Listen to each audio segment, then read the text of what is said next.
अब ये जो तीसरी बार जो आएंगे, ये दोनों बार से भी ज़्यादा प्रभावशाली होंगे।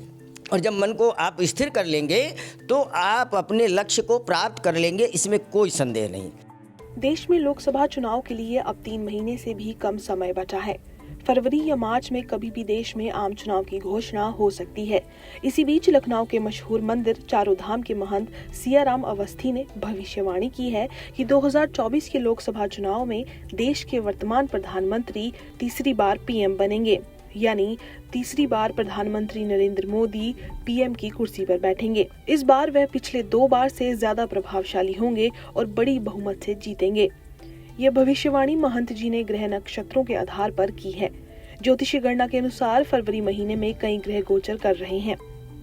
सियाराम अवस्थी ने बताया कि 9 फरवरी को अमावस्या है। इस दिन चंद्रमा अपने नए चरण में प्रवेश करेगा, जिसका अर्थ है कि पृथ्वी के सामने जो चंद्रमा का भाग है वह सूर्य के प्रकाश से दूर रहेगा, जबकि अमावस्या के दौरान चंद्रमा स्वयं दिखाई नहीं देगा। इसके अलावा 14 फरवरी को गुरु और मंगल ग्रह एक दूसरे के बेहद करीब आ जाएंगे।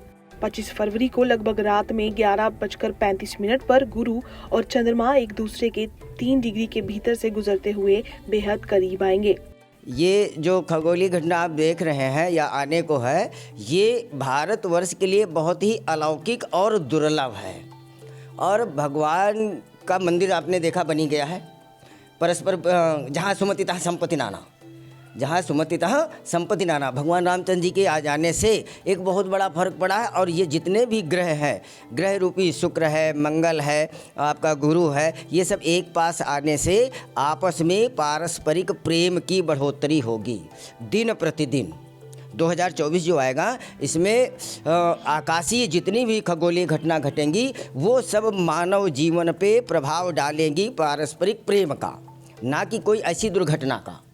वो सब के लिए, वो चराचर जगत के लिए भी अच्छी होगी, कोई भारतवर्ष के लिए ही नहीं। उसमें जीव जंतु, मनुष्य, पशु पक्षी सभी शामिल होंगे। सबके लिए हितकारी ही ये खगोलीय घटना होने जा रही है, इसमें कोई संदेह नहीं है। इसको वैज्ञानिक अपने तौर से देखेंगे, धर्म के लोग अपने तौर से देखेंगे। लेकिन जब धर्म के तौर पे आप देखेंगे तो जो भी ग्रह नक्षत्र है, शुक्र है, चंद्रमा के करीब आएगा, पारस्परिक प्रेम बढ़ाएगा। और गुरु जो आएगा वो विद्वान लोगों को, मतलब विद्वानता वाली बातें कराएगा, अदर बातें नहीं कराएगा। सोच समझ के बातें लोग करेंगे ताकि आपस में कटुता ना हो। और बहुत ही ये दुर्लभ क्षण है 2024 के, और आगे भी अब बहुत ही दुर्लभ क्षण आने वाला है इस खगोलीय घटना के द्वारा।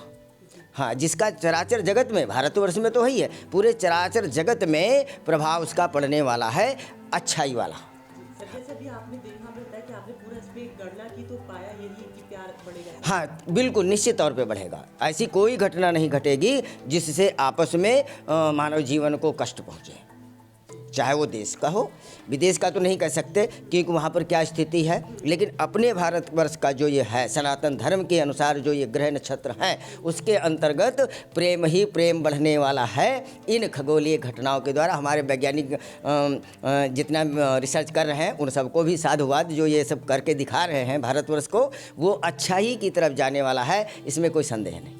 सर, सभी ग्रहों की थोड़ी थोड़ी खासियत बता दीजिए। गुरु, मंगल और चंद्रमा है। और देखिए, जो मंगल है वो विजय का प्रतीक है, वो चाहता है विजय प्राप्त हो, तो आपको विजय मिली और आगे भी विजय मिलने वाली है मंगल ग्रह के द्वारा। और जो गुरु है वो विद्वान है, वो अपनी विद्वानता से ऐसा ऐसा जो क्या सामने रख देगा, चैप्टर विषय रख देगा जिसको कोई काट नहीं पाएगा। वो चाहे हमारे न्यायाधीश हों और चाहे सामने वाले हों, मतलब वो भगवान का उतनी कृपा वैसी हो ही जाएगी, उस गुरु की कृपा हो जाएगी जिससे वाणी जो है वो अलौकिक वाणी हो जाएगी, जिसकी कोई काट नहीं होगी। अगर कोई कुतर्क भी करेगा तो वो कुतर्क वहाँ फेल हो जाएगा। हाँ, ये ऐसी ही घटना गुरु के द्वारा जो सुसंस्कृत विद्वान सबको बनाता है। हाँ, बस थोड़ा घमंड नहीं रखना है, क्योंकि घमंड करेंगे तो कुछ थोड़ा ऊपर नीचे बैलेंस होगा। पर वहाँ पर कि अपने आप को चंद्रमा साथ में आया है, चंद्रमा का मतलब होता है मन, और जब मन की स्थिति आपकी कंट्रोलेड रहेगी शुक्र ग्रह के द्वारा, क्योंकि वो शुक्र ग्रह जो है वो आपको चंद्रमा यानी मन के लिए अच्छी अच्छी चीज़ें जब देगा। जैसे आप कहीं जा रहे हैं, आपके मन की कोई चीज़ भाग गई तो वो आपको प्राप्त हो जाएगी। वो ऐसा नहीं कि नहीं मिलेगी, वो आपको ज़रूर मिलेगी, ज़रूर मिलेगी, क्योंकि वो जो ग्रह एक साथ आ रहे हैं, वो एक साथ आने का मतलब क्या है? जैसे आपका वैलेंटाइन डे आ रहा है, तो इसमें एक दूसरे को जो प्रेम करते हैं, ये किस लिए करते हैं? यही चीज़ें तो आ रही हैं, ये प्रेम की ही चीज़ें आ रही हैं, ये आपस में बहुत अच्छी चीज़ है। ये खगोलीय घटना जो है, ये एक दैवीय शक्ति है। सर, यानी ये भी कह सकते हैं कि आने वाला जो वक्त है वो भारत के लिए, भारत दूसरे देशों पर हावी रहेगा। हाँ, बिल्कुल हावी रहेगा। और भारत देश जो अपना है, महान देश है, और ये शुरू से रहा है। बीच में लोग भूल गए, उतना कर नहीं पाए, लेकिन जब जब हो धर्म की हानि, बाढ़ है असुर अधर्मानी, और जब भगवान के ऊपर या पृथ्वी माता में जब सब कोई संकट होता है, तो कोई न कोई महापुरुष जन्म लेता है, और जन्म लिए हैं, वो ये हैं, बस सामने नहीं आ पाते थे। और अब जब सामने आ गए हैं, तो ये भारतवर्ष का ही नहीं, पूरे चराचर जगत में इसका प्रभाव पड़ने वाला है, पड़ने वाला है, पड़ने वाला है।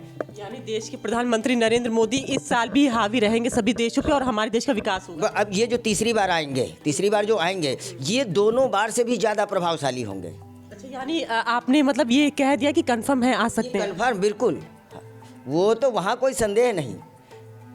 जैसे हम अपने प्रभु पे भरोसा करते हैं, विश्वास करते हैं कि जेहि के जेहि पर सत्य स्नेहु, सोते ही मिलई न कछु संदेहु। जब हमको पूरा उनके ऊपर आस्था है, विश्वास है, आप पे ही जैसे भरोसा है, आप खट से आ गए, तो वो चीज़ होनी ही होनी है।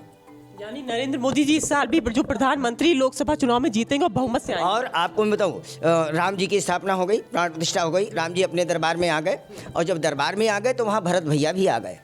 और भरत भैया जहाँ होंगे, भरत भैया जहाँ होंगे, भरत का मतलब भारतवर्ष, भारत माता, वो एक स्त्री रूप भी है, ये रहस्य है। भरत एक स्त्री रूप भी है, यानी भारत माता है। तो जहाँ पर भरत होता है, तो विश्व भरण पोषण कर जोई, ताकर नाम भरत यस होई। भरत भैया आ गए हैं पूरे विश्व का भरण पोषण करने के लिए, इसमें कोई संदेह नहीं है।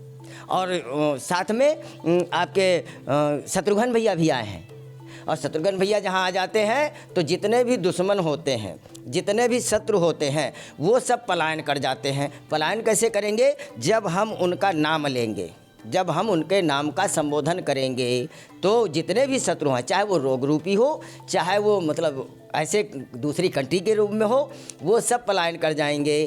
कि जाके सुमिरन तेरी पुनासा, नाम शत्रुघ्न वेद प्रकाशा। जहाँ पर शत्रुघ्न भैया होंगे, वहाँ शत्रु पलायन निश्चित कर जाएगा, इसमें कोई संदेह नहीं है।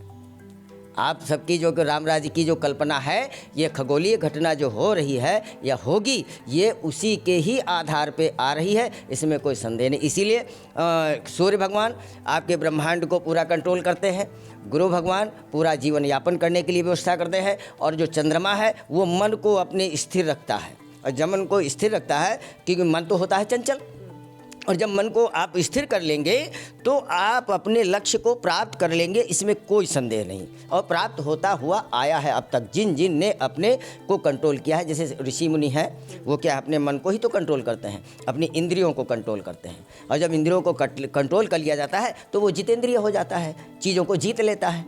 तो ये जो चारों चीज़ें आ रही हैं, मंगल है, शुक्र है, चंद्रमा है, सूर्य है, ये सब मिल करके भारतवर्ष के लिए एक अद्भुत घटना का निर्माण कर रहे हैं।